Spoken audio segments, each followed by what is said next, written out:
right there. It strangely looks just like a cat. All right, that's it. Flash.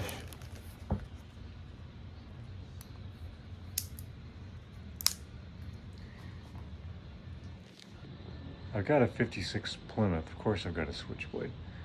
These are legal in Texas now. All right.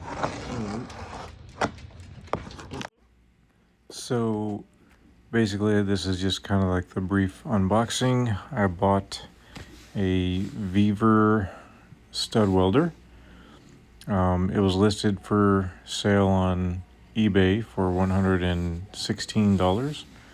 For some reason they had a make offer option, so I clicked it just to see what happened, because for me $116 is a decent amount of money. So I offered $95, they came back with $105, so that's what I paid for it. It came with the stud welder, 500 per package, so 1,000 studs right there, and a couple of different tips and a slide hammer, and I'll give the overall impression of this product at the end of the video, because the main focus of the video is not really this product. Ridge right here, because I pushed a lot of this out, but this whole area was kind of dented in.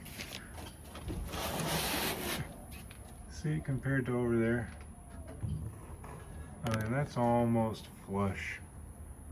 So this whole thing is still dented in. So let's get to work.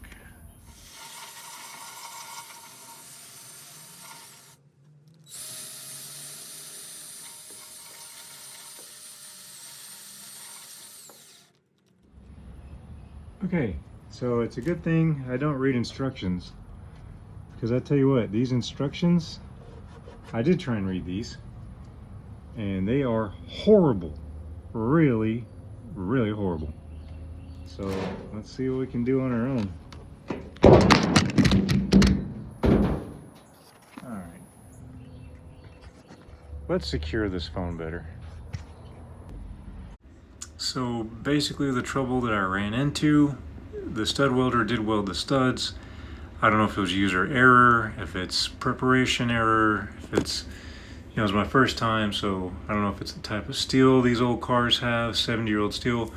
I couldn't get them to stick. They would just literally snap right off. The best I could get was a couple of pulls with the slide hammer, and they would just snap off. So I'll fast forward to that part.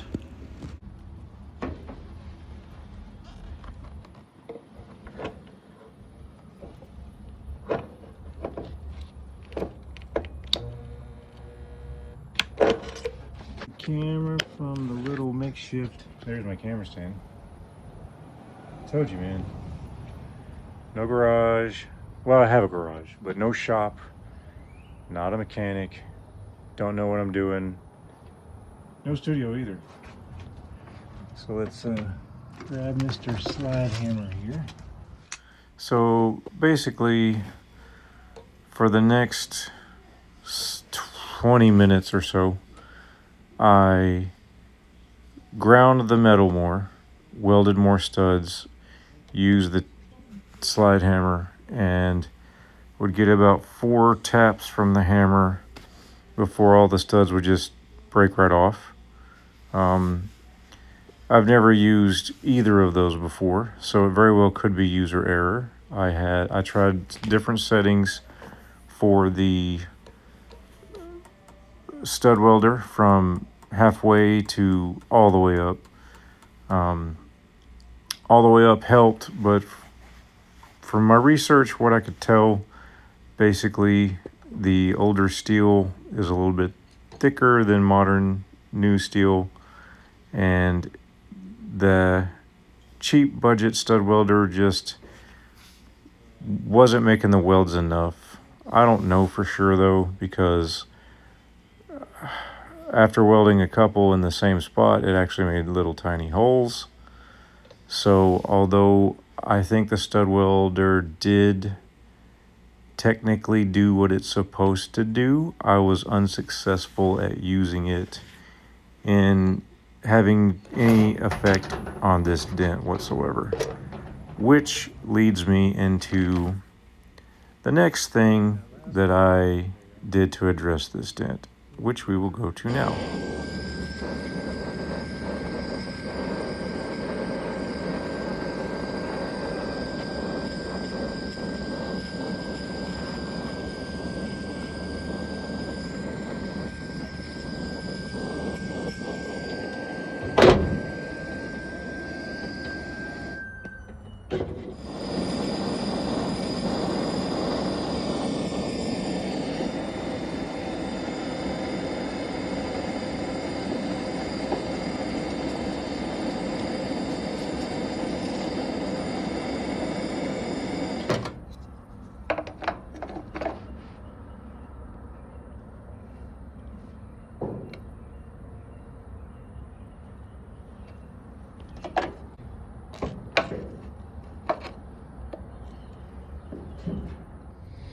Okay, so this exactly hasn't been filed or anything, but stud welder, it would have worked, but the studs just weren't sticking.